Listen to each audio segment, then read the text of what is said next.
নমস্কাৰ, এই মুহূৰ্তত আহি পৰিছে ৰাতিপুৱাৰ কেইবাটাও গুৰুত্বপূৰ্ণ খবৰ।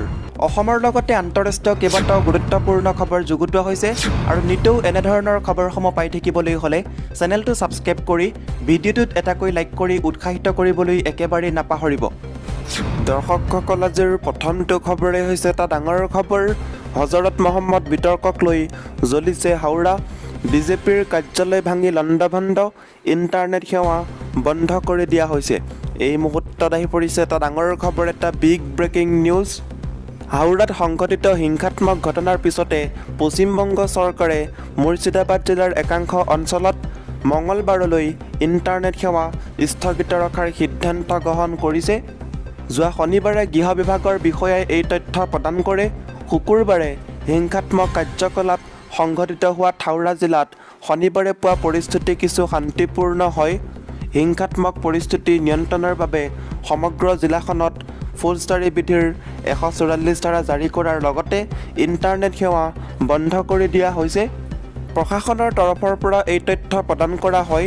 বিষয়াসকলৰ মতে হাওৰাৰ উলুবেৰিয়া, পাঞ্চালা আৰু জগতবল্লভপুৰ অঞ্চলত আৰু লগতে এই অঞ্চলসমূহৰ আশে-পাশে থকা ৰেলৱে ষ্টেচন আৰু ৰাষ্ট্ৰীয় ঘাইপথত কোনো অস্ত্ৰ সমাৱেশ আদি উলিওৱাত নিষেধাজ্ঞা আৰোপ কৰা হৈছে। এই নিষেধাজ্ঞাসমূহ 15 জুনলৈকে বলবৎ থাকিব। ইণ্টাৰনেট সেৱা সমগ্ৰ জিলাখনত স্থগিত ৰখা হৈছে আৰু এই সেৱাসমূহ 13 জুনলৈকে বন্ধ হৈ থাকিব। ইফালে শনিবাৰে হাওৰা জিলাৰ পাঞ্চালা বজাৰ অঞ্চলত পুনৰ হিংসাত্মক ঘটনা সংঘটিত হোৱাৰ খবৰ লাভ কৰা গৈছে। প্ৰতিবাদকাৰীসকলে কেইবাটাও বাসগৃহ জ্বলাই দিছে। প্ৰতিবাদকাৰীয়ে আৰক্ষীৰ ওপৰত শিলগুটি নিক্ষেপ কৰাত কেইবাগৰাকীও আৰক্ষীক আহত হয়। ইয়াৰ উপৰি বিজেপি দলৰ কাৰ্যালয় ভাঙি চিঙি লণ্ডভণ্ড কৰে প্ৰতিবাদকাৰীয়ে। 2 নম্বৰৰ খবৰটি হৈছে এটা ডাঙৰ খবৰ। হিমন্ত বিশ্ব শৰ্মাক 2 নম্বৰী মুখ্যমন্ত্ৰী আখ্যা ৰকিবুল হুছেইনৰ। জনজাতীয় মানুহকে মুখ্যমন্ত্ৰী হিচাপে বিচাৰিছিল অসমৰ ৰাইজে। হিমন্ত বিশ্ব শৰ্মা কিদৰে মুখ্যমন্ত্ৰী হ'ল সেয়া সকলোৱে জানে। এই মন্তব্য বিধায়ক ৰকিবুল হুছেইনৰ। বিজেপিৰ পৰা এজন জনজাতীয় মানুহকে মুখ্যমন্ত্ৰী হিচাপে বিচাৰিছিল অসমৰ ৰাইজে। পিছে এইজন কেনেকৈ মুখ্যমন্ত্ৰী হ'ল সেয়া সকলোৱে জানে। এইজন 2 নম্বৰী মুখ্যমন্ত্ৰী। কংগ্ৰেছ নেতা ৰাহুল গান্ধীৰ বিৰুদ্ধে ইডিয়ে চমন জাৰি কৰাৰ বিৰুদ্ধে নগাঁৱত প্ৰতিবাদত অংশগ্ৰহণ কৰি যোৱাকালি এই মন্তব্য কৰে চামগুৰিৰ বিধায়ক ৰকিবুল হুছেইনে। প্ৰাক্তন মন্ত্ৰী তথা কংগ্ৰেছৰ বিৰোধী দলৰ উপদলপতিগৰাকীয়ে সংবাদ মাধ্যমকো সমালোচনা কৰি কয়, আপোনালোকক কথা কৈও লাভ নাই, কাৰণ আপোনালোকৰ দেখুৱাবলৈ একো সাহস নাই। মই কি ক'ম সেয়া কাট পেষ্ট কৰিহে দেখুৱাব বুলি মন্তব্য কৰিছে। হিমন্ত বিশ্ব শৰ্মাৰ ৰঙা চকুলৈ আজিকালি সকলোৱে ভয় কৰে। আনহাতে প্ৰতিবাদত অংশগ্ৰহণ কৰি সাংসদ গৌৰৱ গগৈয়ে কয়, গোপীনাথ বৰদলৈৰ দিনৰ অসমৰ কোনো মুখ্যমন্ত্ৰীৰ পৰিয়ালৰ নাম কেলেংকাৰীত সাঙুৰ খোৱা নাছিল, কিন্তু হিমন্ত বিশ্ব শৰ্মাৰ পৰিয়ালৰ নাম কেলেংকাৰীত সাঙুৰ খাইছে।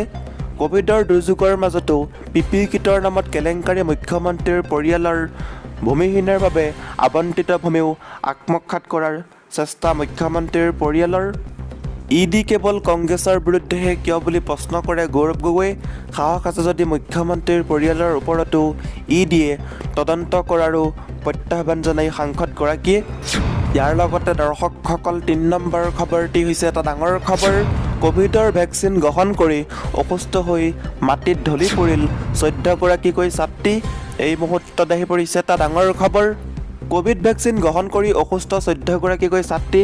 এই ঘটনা কৰিমগঞ্জ জিলাৰ পাথাৰকান্দি সমষ্টিৰ ছাগলমোহা ট্ৰাইবেলছ ME স্কুলত সংঘটিত হৈছে।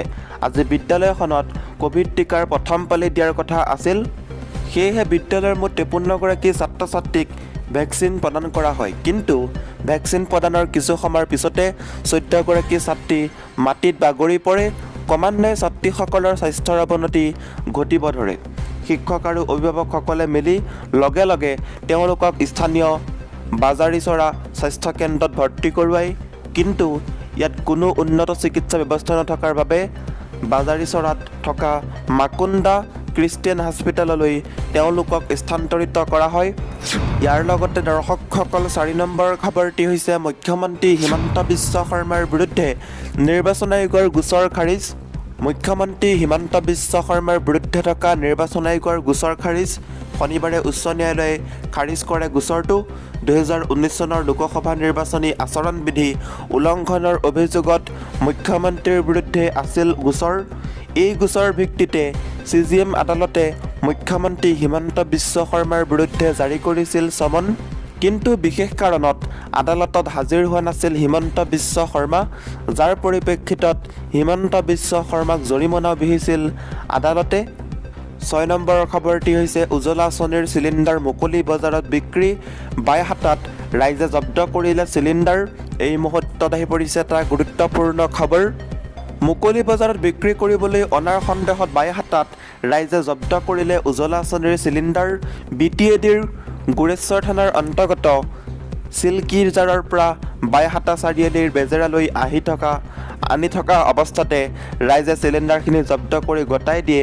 বাইহাটা চাৰিআলি আৰক্ষী থানাত প্ৰায় 40টা চিলিণ্ডাৰসহ AS25DC 8592 নম্বৰৰ এখন বাহনসহ জব্দ কৰে বাইহাটা চাৰিআলি আৰক্ষীয়ে লগতে সোধপোছৰ বাবে আটক কৰে গাড়ীখনৰ চালকগৰাকীক গুৰেশ্বৰ চিলকিজাৰৰ ৰঞ্জিত ডেকা নামৰ ব্যক্তি এজনৰ ঘৰৰ পৰা চৰকাৰী আঁচনিৰ চিলিণ্ডাৰবোৰ অনা বুলি প্ৰকাশ কৰে চালকগৰাকীয়ে 7 নম্বৰৰ খবৰটি হৈছে ডক্টৰ হিমন্ত বিশ্ব শৰ্মাৰ সৈতে কংগ্ৰেছত বিদ্ৰোহ কৰিছিল আব্দুল খালেকে চেয়াৰমেন আলীৰ মন্তব্য বিজেপিলৈ যাব নোৱাৰিলে কংগ্ৰেছত আছে আব্দুল খালেক এই আব্দুল খালেকে এটা সময়ত হিমন্ত বিশ্ব শৰ্মাৰ সৈতে কংগ্ৰেছত বিদ্ৰোহ কৰিছিল সংবাদ মাধ্যমৰ আগত এই মন্তব্য কৰে বিধায়ক চেয়াৰমেন আলীয়ে এটা সময়ত হিমন্ত বিশ্ব শৰ্মাৰ সৈতে কংগ্ৰেছত বিদ্ৰোহ কৰিছিল আব্দুল খালেকে হিমন্ত বিশ্ব শৰ্মাৰ পৰামৰ্শৰ মতে সাংসদ আব্দুল খালেকে হিমন্ত বিশ্বৰ বিৰুদ্ধে দিছপুৰ থানাত গোচৰ দিছিল শনিবাৰে এক সংবাদমেল আয়োজন কৰি এই মন্তব্য কৰে বিধায়ক চেয়াৰমেন আলীয়ে লগতে বিধায়কগৰাকীয়ে কয় বিজেপিলৈ যাব নোৱাৰিলে কংগ্ৰেছত আছে আব্দুল খালেক হিমন্ত বিশ্ব শৰ্মাৰ লগতে যে তেওঁৰ ঘনিষ্ঠ সম্পৰ্ক আছে সেয়া অসমবাসীয়ে জানে আনকি এই সংবাদমেলতেই আব্দুল খালেকে নিজৰ সমষ্টিত কি কাম কৰিলে বুলিও প্ৰশ্ন উত্থাপন কৰে বিধায়কগৰাকীয়ে কাক ভোট দিলে বৰপেটাৰ উন্নয়ন হ'ব সেয়া বৰপেটাবাসীয়ে জানে ইয়াৰ ৰিপৰ্ট কাৰ্ড ৰাইজে দিব আব্দুল খালেকৰ দৰে নেতা হৈছে সুবিধাবাদী কাৰো পক্ষত নাই এই বুলি সাংসদ আব্দুল খালেকক তীব্ৰ সমালোচনা কৰে বিধায়ক চেয়াৰমেন আলীয়ে ইয়াৰ লগতে দৰ্শকসকল আজিৰ 8 নম্বৰৰ খবৰটি হৈছে অভিযুক্তক মৰিয়াই ভৰি ভাঙিলে মৰিয়নী আৰক্ষীৰ বৰ্বৰতা নিৰপৰাধী পিতা পুত্ৰক চোৰ সজাবলৈ বিচাৰিছিল আৰক্ষীয়ে যাৰ বাবে পিতা পুত্ৰক নিৰ্মমভাৱে প্ৰহাৰ কৰে মৰিয়নী আৰক্ষীয়ে এইবাৰ সাঁচি পোছাকধাৰীৰ বৰ্বৰতা নিৰপৰাধী পিতা পুত্ৰক চোৰ সজাবলৈ গৈ নিৰ্মম প্ৰহাৰ কৰে আৰক্ষীৰ প্ৰহাৰত গুৰুতৰভাৱে আহত হয় পিতা পুত্ৰ ঘটনাৰ স্থান যোৰহাট জিলাৰ মৰিয়নী শুক্ৰবাৰে বিয়লি মৰিয়নী ৰেল ষ্টেচনৰ পৰা ঘৰলৈ গৈ থকা অৱস্থাত কাকজান চাহ বাগিচাৰ ধনু কৰ্মকাৰ আৰু তেওঁৰ পুত্ৰ বীৰেন কৰ্মকাৰক মৰিয়নী আৰক্ষীয়ে কোনো কাৰণ নোহোৱাকৈ আটক কৰে তাৰ পাছত আৰক্ষীয়ে দুয়োকে লৈ যায় থানালৈ এই অভিযোগ ভুক্তভোগী পৰিয়ালটোৰ ইয়াৰ পাছত মৰিয়নীৰ এগৰাকী আৰক্ষী বিষয়া পিতা পুত্ৰ দুয়োকে নিৰ্মমভাৱে প্ৰহাৰ কৰিবলৈ লয় ফলত আৰক্ষীৰ প্ৰহাৰত পিতা পুত্ৰ দুয়ো গুৰুতৰভাৱে আহত হয় আৰক্ষীৰ প্ৰহাৰত আনকি বীৰেন কৰ্মকাৰৰ এখন ভৰিও ভাঙি যায় পৰৱৰ্তী সময়ত আৰক্ষীৰ প্ৰহাৰত আহত হোৱা পিতা পুত্ৰ দুয়োকে যোৰহাট মেডিকেল কলেজত ভৰ্তি কৰে সুদ আৰক্ষীয়ে এই লৈ সাধাৰণ ৰাইজৰ মাজত সৃষ্টি হৈছে তীব্ৰ প্ৰতিক্ৰিয়াৰ